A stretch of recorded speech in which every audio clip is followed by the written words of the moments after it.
Buenas tardes a todas, a todos, a todes. Muchísimas gracias a los compañeros, compañeras que hacen posible estos espacios. Son importantísimos y más en estos tiempos. Agradezco también a quienes me precedieron, primero porque aprendí y segundo también porque dieron un contexto realmente muy exacto, muy profundo de lo que fue precisamente la última dictadura cívico-eclesiástica militar, sus contextos en lo que tiene que ver con las luchas históricas, con las cuestiones económicas que nos precedieron. Soy antropólogo, soy integrante de un equipo que se llama Equipo Argentino de Antropología Forense y que este año cumplimos 40 años. Surgimos en el año 1984 como equipo. ¿Por qué surgimos? No surgió la antropología forense como un desarrollo intrínseco de la disciplina antropológica, sino que principalmente la antropología forense surgió como una antropología de una demanda social. Un conjunto de familias, de familiares, de personas desaparecidas, empezó a preguntar a la ciencia, a las distintas unidades científicas académicas del país, si era posible identificar los cuerpos a partir de los restos esqueletales. Esto ocurría en 1984, donde obviamente no encontraron tanto eco en las universidades argentinas. Para esa época las universidades todavía tenían varios docentes del periodo dictatorial y a su vez también varias escuelas de antropología habían estado cerradas durante la última dictadura cívico-eclesiástica militar. El conjunto de familiares, madres en ese momento de Plaza de Mayo, pone a investigar de que había antropología forense que se desarrollaba en Estados Unidos desde ya la década del 50, destinada fundamentalmente a identificar soldados desaparecidos en los distintos frentes norteamericanos a partir de los restos esqueletales. Y observan que hay un antropólogo forense trabajando en Guatemala con víctimas desaparecidas de la Guerra Civil guatemalteca. Esa persona se llamaba Clay Snow y decide venir a la República Argentina con un pedido especial, fundamentalmente, de una de las madres. Una de las madres le pregunta a Clay Snow primero eso, si desde la antropología se podía identificar a partir de los restos esqueletales. Segundo, la madre le dice, a mí me entregaron en el año 1976, a cajón cerrado y sin poder velar, los restos de mi hija. Yo quiero saber primero si los restos que están en ese cajón son de mi hija. Al tiempo que me la entregaron, viene un compañero de mi hija y me dice, ¿y el nene de tu hija? ¿Cómo el nene de mi hija? ¿Tu nieto nació o no nació? Tu hija estaba embarazada. Clay Snow analiza esos restos que le habían entregado, sale de la sala de autopsia y le dice, Estela, primero te tengo que felicitar porque sos abuela. Y segundo, los restos que están aquí son los de tu hija.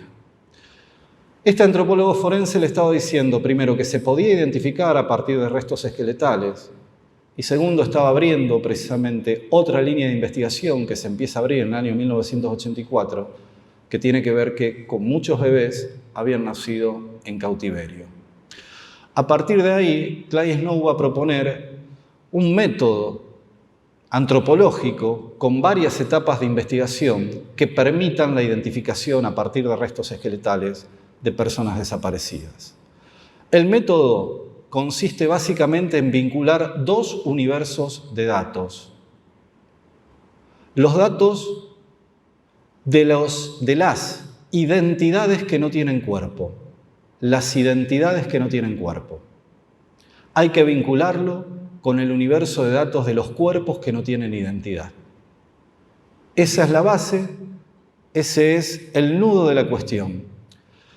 ¿Quiénes formaban y a quienes íbamos a hacer entrevistas para generar datos y llenar ese universo de identidades que no tenían cuerpo?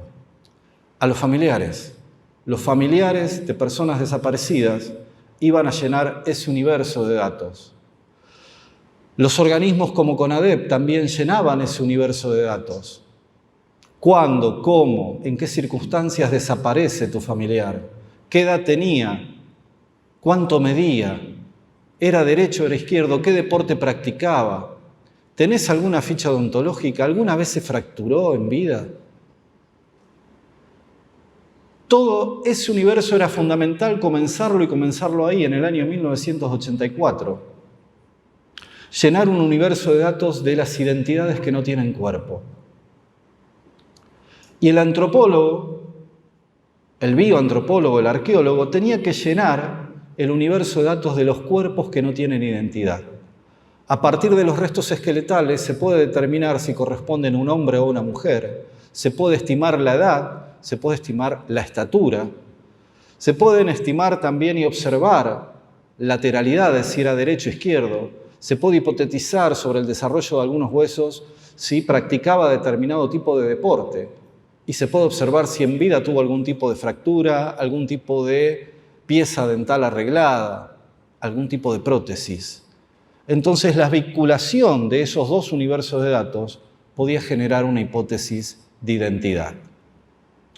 Entonces, primer paso, llenar el campo de las identidades que no tienen cuerpo. Bien, para después compararlo con el campo de datos de los cuerpos que no tienen identidad. Esos dos conjuntos tienen que interrelacionarse para poder generar una hipótesis de identidad. Segundo fundamento. Clay Snow dice, hay que formar un equipo argentino. En ese momento todos estudiantes de antropología, porque la mayor cantidad de escuelas de antropología habían estado cerradas. Pero fundamentalmente, algo nos tiene que guiar en la búsqueda. Tenemos que responder a la pregunta, ¿dónde vamos a buscar? ¿Dónde excavamos? ¿Dónde buscamos los desaparecidos? ¿Qué tenemos que desentrañar para eso? Tenemos que partir de la hipótesis de que la última dictadura cívico-eclesiástico-militar sistemáticamente pensó acciones y lugares para desaparecer los cuerpos. Hay una acción concreta que está pensada, que está calculada, y que se va a poner precisamente como dispositivo de desaparición de cuerpos. Estas prácticas no eran nuevas a partir de 1976. Ya básicamente se habían observado y se habían mencionado en el operativo Independencia en 1975. Bien, centros clandestinos de detención, lugar de retención de detenidos, lugares para torturar y para decidir en esos lugares el destino final de esas personas. ¿Y qué estrategias utilizaron para desaparecer? ¿Dónde vamos a buscarlos? No podemos ir al tuntún, tenemos que previamente diseñar un plan que tenga hipótesis certeras de dónde ir a excavar y dónde ir a buscar. La primera práctica, el primer dispositivo que utilizaron, esto ya se daba en 1975, pero a partir de 1976 se potencia esa práctica, a la que le llamamos el simulacro de enfrentamiento. Bien, y esto venía incluso de la escuela francesa y de un libro que escribe un militar francés llamado Roger Trinquier, que escribe un libro que se llama La Guerra Moderna. Ese libro, ya en 1969, era parte de la Academia del Colegio Militar de la Nación y a partir de ese libro se hacían manuales sobre lucha contra la subversión. Y a partir de ese fundamento de este general francés que combate en Argelia la insurgencia argelina, es que se crea la Escuela de las Américas, diseñando precisamente todas estas prácticas bajo el fundamento de que las guerras ya no iban a ser ejército contra ejército, de que el enemigo podía estar en todos lados. Por eso fundamentalmente hay que controlar el territorio, por eso fundamentalmente hay que controlar los aparatos de producción de sentido, su circulación y su apropiación. Y por eso esta guerra para generar información tiene que secuestrar, torturar y hacer desaparecer.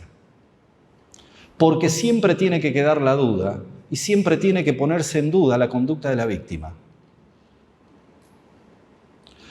A partir estos dispositivos, el primero que utilizan es lo que se llama el simulacro de enfrentamiento.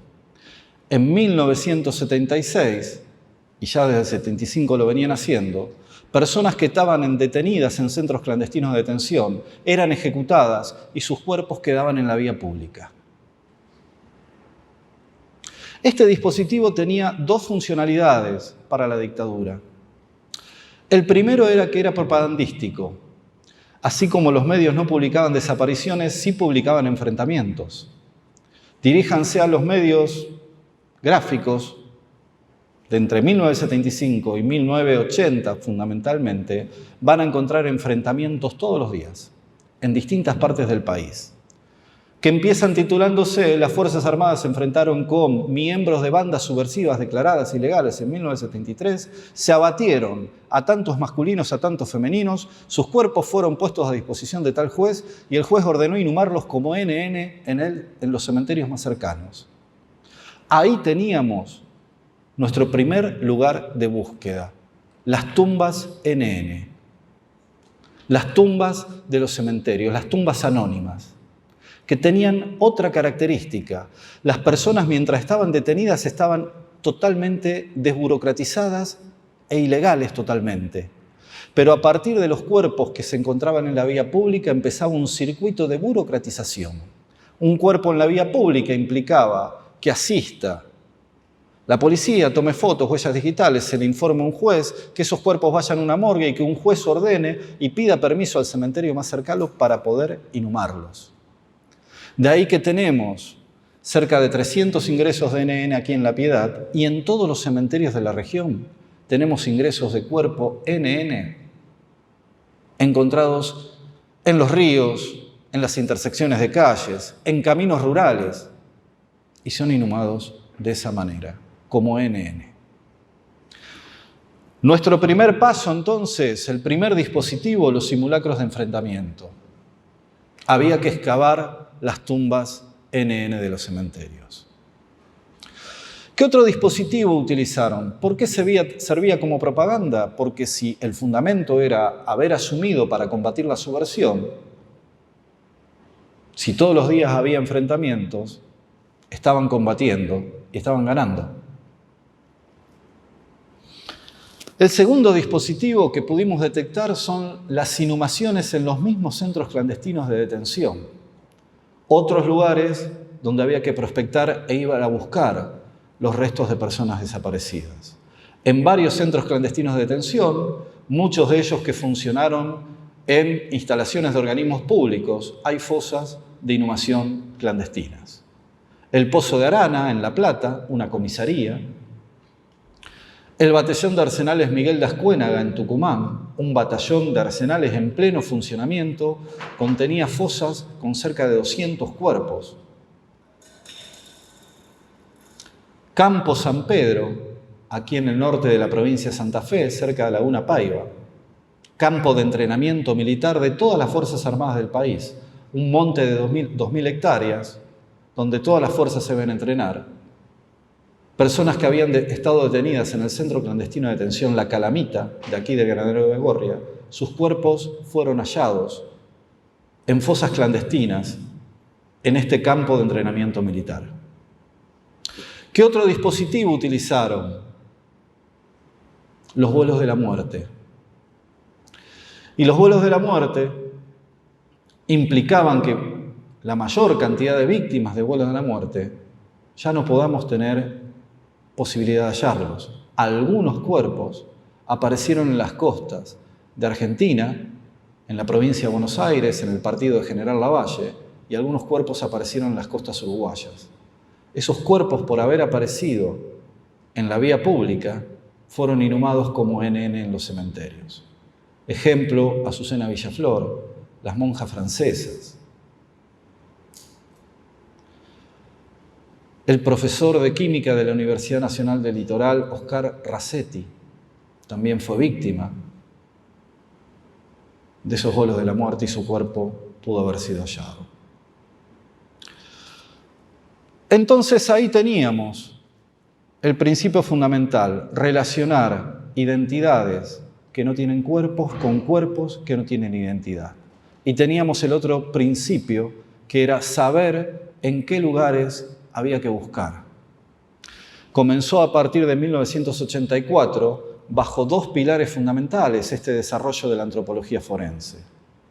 Primero, el humanitario. Es el pilar fundamental de la antropología forense. ¿Por qué aplicar ciencia para identificar? Fundamentalmente porque la peor tragedia que le puede pasar a una familia y la peor tragedia que le puede pasar a una sociedad es la desaparición de una persona. La desaparición implica el fracaso total de las estructuras estatales. Implica también dejar a los familiares en una imposibilidad de duelo permanente.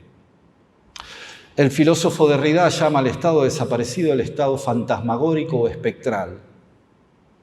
Una figura que aparece y que no aparece, que no se define y que se hace siempre presente en el familiar, porque no tiene una verdad y no tiene el cuerpo. En todas las culturas y en todos los momentos, para elaborar un duelo se necesita la verdad y se necesita el cuerpo. Y esto viene desde Antígona. Se necesita del cuerpo y se necesita de la verdad. La vida y la muerte merecen un lugar. Y tienen que tener un lugar. La muerte tiene que ser honrada, al igual que la vida. Y este es el principio humanitario principal. Y paralelamente, el otro principio de la antropología forense es la justicia. En la película 1985, ustedes los van a ver a Clay Snow declarando en los juicios que se hacían a las juntas, mostrando fotografías y diapositivas de los cuerpos que él había analizado y también tensionando el discurso de los represores mediante el análisis científico. ¿Qué discurso estaba tensionando? Los represores y sus abogados decían que había sido una guerra y que habían sido enfrentamientos. Clay Snow, analizando las heridas perimortem, planteaba de que esos cuerpos eran evidencias de que por la distancia, la orientación y la diversidad de calibres utilizados en los disparos que evidenciaban en los cuerpos de las víctimas, no podía tratarse de enfrentamiento, sino de ejecuciones.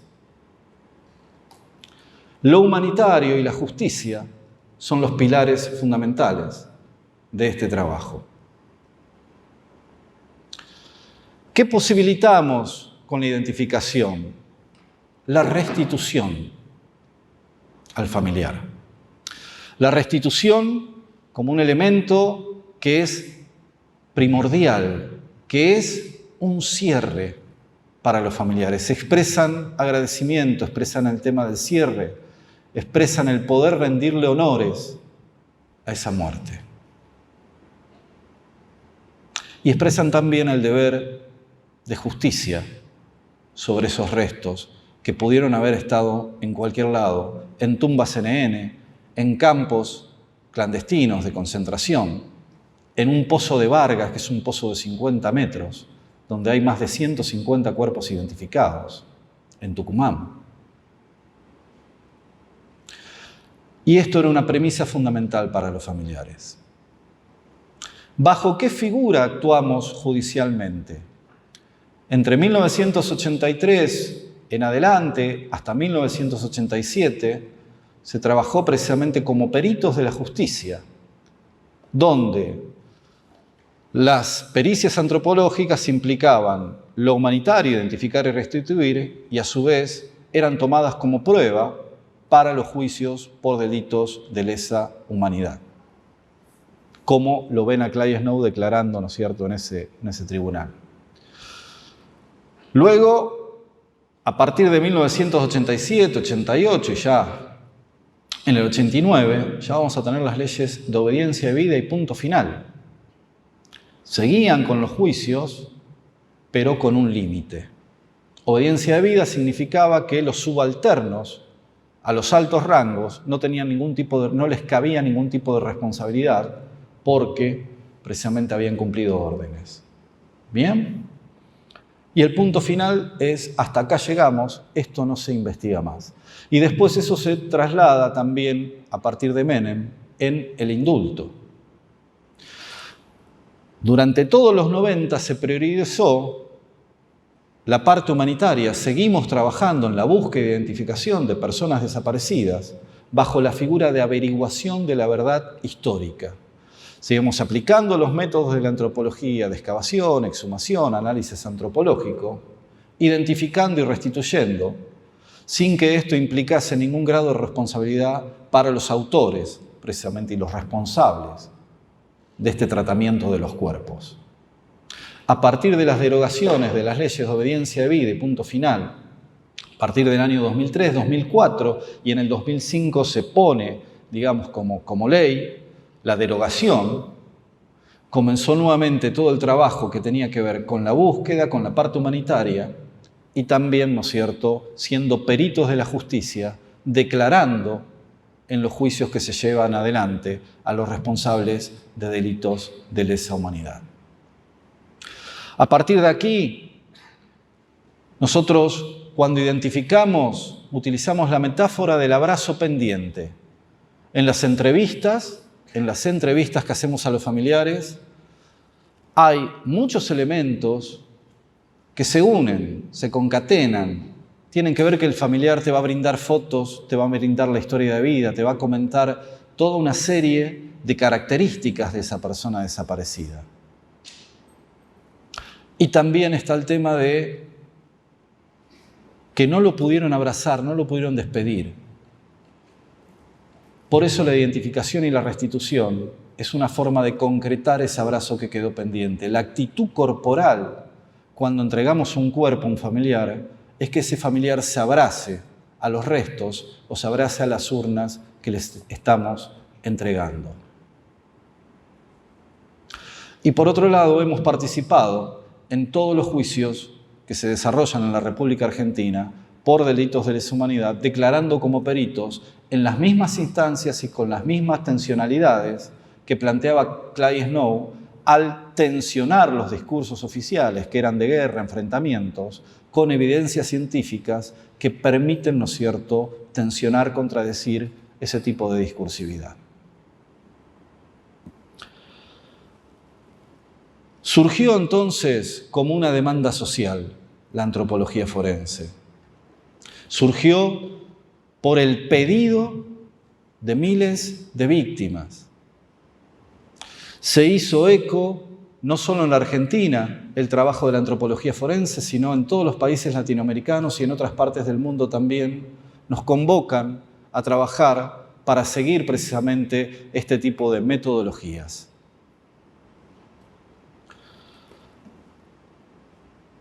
La importancia de la identidad. No puedo dejar de tratar también, como parte de la dictadura, que también intervenimos en la identificación de soldados de Malvinas. Como parte del proceso dictatorial tuvimos Malvinas, como un hecho que transcurre en esa dictadura y que es generado precisamente por esa dictadura. En Malvinas, los familiares sabían qué había pasado, pero se encontraban, cuando se hacían viajes humanitarios al cementerio de Darwin, de que 124 tumbas de esos soldados llevaban la placa «Soldado argentino solo conocido por Dios». No tenían identidad. ¿Qué es lo que había pasado? Después de cada combate en Malvinas, se hacía una fosa común donde se enterraban a los muertos, a los caídos. En pleno conflicto no se podía hacer otra cosa. Cuando terminó el conflicto, un coronel inglés decide hacer un cementerio ordenado y donde cada cuerpo yaciera en una tumba individual. Cuando empezó a excavar esas fosas comunes, se encontraba con que muchos soldados no tenían la placa de identificación y que era imposible lograr una identificación de ellos. Los inhumó en esas fosas individuales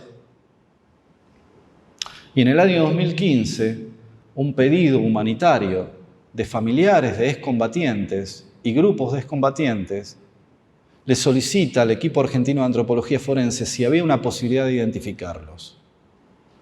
ante un programa presentado por el equipo argentino de antropología forense, planteábamos de que sí era posible, siguiendo las mismas técnicas que habíamos aprendido precisamente para identificar a los restos de víctimas de terrorismo de Estado, concretamente de víctimas de la represión ilegal. Con esa misma metodología se podía identificar a los soldados. Implicaba hacer entrevistas a todos los familiares, que más que nada nos llevaban por el nordeste argentino, la mayor cantidad de caídos era del litoral, de lo que se llamaba el segundo cuerpo de ejército. Hacer un banco genético con esos familiares. El dispositivo tenía que implicar también la posibilidad de ir a las islas, tomar muestras de cada uno de esos restos que no estaban identificados para poder comparar y cotejar mediante ADN el banco de datos de los familiares con los datos que nos brindaban esos restos esqueletales. Eso se logró y se empezó a hacer en el año 2017, después que en el año 2015 las cancillerías se pusiesen de acuerdo. En ese sentido, cuando se le preguntó a este coronel inglés por qué había hecho eso, de tratar con tanto honor y seriedad a los cuerpos de los que habían sido sus enemigos, este coronel dice: si me hubiera pasado lo mismo, mi madre hubiera querido encontrarme, simplemente por ese principio humanitario.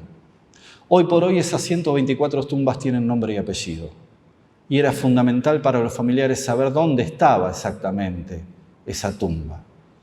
Y esto precisamente lo pudo posibilitar este desarrollo que tuvimos que aprender por demanda social y poner la antropología al servicio precisamente de la identificación de cuerpos que no tienen identidad. Acá estuvimos viendo, históricamente también, quienes me precedieron hablaron de lo que fue previamente a la dictadura, los hitos de la dictadura, y qué elementos se potencializaron precisamente de esta dictadura. En el año 2012, pueblos originarios, representantes de pueblos originarios, también vienen a consultarnos si era posible hallar fosas comunes de víctimas de masacres que se habían producido históricamente en la República Argentina sobre pueblos originarios. Concretamente en Apalpí, concretamente Rincón Bomba, concretamente San Antonio de Obligado. ¿Y qué dimensionalidad íbamos a ver ahí precisamente? Ahí vamos a ver una dimensionalidad que nos retrotrae ya al tiempo fundacional del Estado-Nación argentino. Y vamos a ver también algunos elementos que fueron puestos como dispositivos a principios del siglo XX por el Estado-Nación argentino y por el Ejército argentino, en la producción precisamente también de estos genocidios. Primero, la construcción del enemigo. Y cómo fundamentamos esa construcción del enemigo para justificar y generar un pensamiento colectivo que justifique la eliminación de ese enemigo.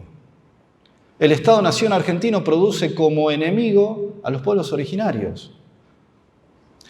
Hugo Trinchero sostiene que el Estado-Nación argentino surge con un gen genocida, porque es monocultural, porque es exclusivamente capitalista, porque entiende desde el capitalismo el territorio y la naturaleza, y porque todo lo que se iba a poner en contra de eso lo tenía que eliminar, fundamentando de que era por la paz, el orden social y el progreso de la nación, y por la gente de bien de la nación, había que hacerlo. Nos encontramos, cuando empezamos a trabajar en Apalpí, la búsqueda de que lo primero que publica el diario oficial del Chaco, La Voz del Chaco, es, después de la masacre de Napalpí, que el ejército argentino había reprimido un intento de Malón. O sea, estaba ya fundamentando que la fuerza debía usarse para proteger a los de bien. Estaba utilizando esta idea del enfrentamiento, del simulacro de enfrentamiento. Napalpí fue una masacre donde concentraron a la gente en una aldea, con un avión le tiraron productos químicos, los concentraron en un lugar y los ametrallaron. Y publicaron que habían reprimido un intento de Malón. Todo esto venía producto de Napalpí, se hace por un pedido de mejores condiciones laborales de esta gente que estaba sobreexplotada. Porque se habían quedado con sus tierras. El tiempo que hoy lo ponen como el tiempo maravilloso de la Argentina rica es el tiempo de estos genocidios sobre los pueblos originarios, donde así cualquiera se hacía rico, te regalaban 10.000 hectáreas con indígenas que no se censaban y los utilizabas como mano de obra. Y si se te rebelaban, los ejecutabas. ¿Quién no se hace rico así, no? San Antonio de Obligado, norte de Santa Fe, 1887. La campaña del desierto fue desarrollada en Patagonia por Julio Argentino. La campaña del desierto verde, nordeste, fue desarrollada por Rudecindo Roca. ¿Por qué se produce esta masacre? La masacre se produce fundamentalmente por el hecho de que el ejército y Rudecindo Roca, que tenía asiento en la ciudad de Posadas, mandaba pedir niñas vírgenes a la comunidad indígena de San Antonio Obligado para servidumbre y divertimento de los soldados del ejército. En uno de esos pedidos, la comunidad se resiste, se produce un enfrentamiento, mueren 2 soldados y después comienza una persecución que termina con la ejecución en la plaza pública de 17 personas, que incluían un niño, en el centro de San Antonio de Obligado. Rincón Bomba se produce por las mismas características en 1947, o sea, estamos analizando distintos tiempos que tienen, digamos, ese mismo componente de siempre poner en dudas a las víctimas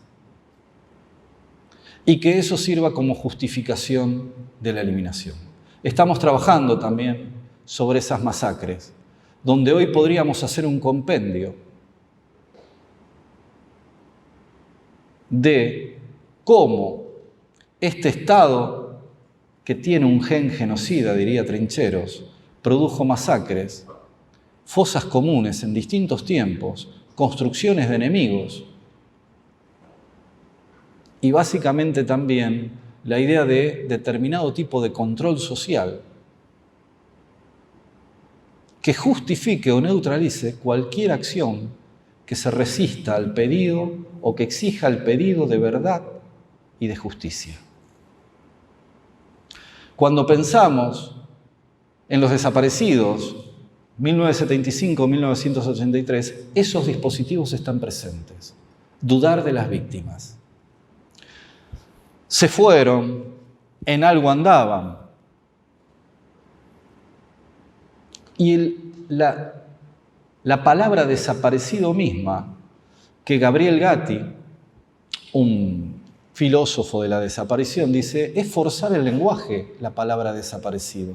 No puede existir la palabra desaparecido. El ser y estar se están forzando con esta palabra desaparecido. ¿Bien? ¿Qué era lo que generaba y por qué eligieron el dispositivo desaparecedor y desaparecido? Porque la duda te neutraliza. Y la duda no genera ni héroes ni villanos. Y este dispositivo lo había pensado Roger Trinquier. No juzguen ni fusilen, desaparezcan.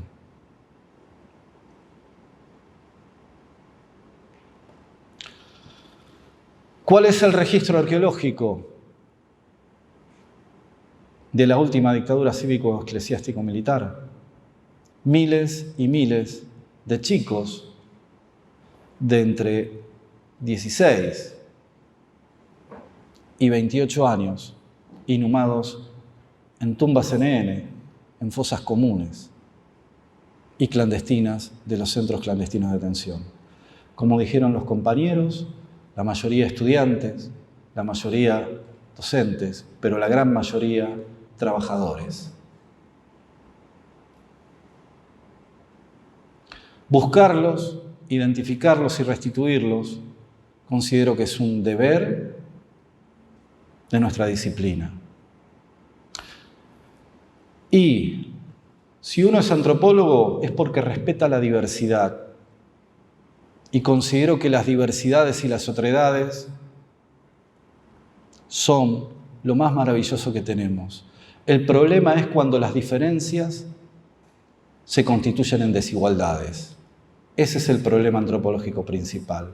Desde esa problemática, los pueblos originarios también reclamaron que sus víctimas fueran puestas en juicios por delitos de lesa humanidad y que se juzgue también el accionar del Estado argentino también a las víctimas de esos genocidios históricos de la Argentina. Yo lo asocio a esto. Juan José Saer decía también que el Estado-Nación argentino era precisamente un río de violencia que a veces se desmadraba más y a veces se encauzaba un poco. Juan José Saer planteaba en el libro El río sin orillas, Juan José Saer era de acá de Cerodino, santafesino, que las épocas de oro de esta violencia fueron las guerras contra los pueblos originarios y la última dictadura cívico-eclesiástico-militar. Los fundamentos de esos desaparecidos también están en los fundamentos de los desaparecidos en democracia. ¿Qué aprendimos? Que cuando el estado de desaparición de una persona se sostiene en el tiempo, siempre es responsabilidad del Estado, siempre es responsabilidad del Estado, por inacción, por omisión o por complicidad. Cuando te desaparece un chico ahora en democracia, increíblemente también subyacen esos dispositivos de la dictadura. En algo andaba el nene, en algo andaba la nena y desapareció. Y eso implica la inacción, la inactividad o por complicidad mismo de los organismos estatales, que esos cuerpos y esas personas permanezcan en estado de desaparición durante años. Nos pasó con Luciano Arruga, nos pasó con Daniel Lozano, con Marita Verón, con Paula Perazzi, con Franco Casco, con varios casos que se dieron en la actualidad, en democracia, y que increíblemente tenían precisamente ese tipo de hilo, mucha vinculación en la desaparición por parte de las fuerzas de seguridad, y esto de siempre poner en duda a las víctimas. A esto le llamamos estructuras desaparecedoras, que están latentes y que se conjugan con las estructuras de la violencia. Y cuando se abren esas puertas, como se están abriendo ahora esas puertas, es muy difícil regresar. Por eso considero que es fundamental este espacio, es fundamental que todos los actos que sean para recordar la memoria, estemos. Que en las universidades se traten estos temas como parte de los programas y obligatoriamente. Quiero cerrar con dos cosas. Primero, la invitación a la marcha del domingo. Segundo, Mañana 23, yo soy de San Lorenzo, se hacen en varias localidades, se hacen lo que llaman las vigilias previas al 24. Si pueden participar también los que son de la región, también es fundamental que estemos en la calle.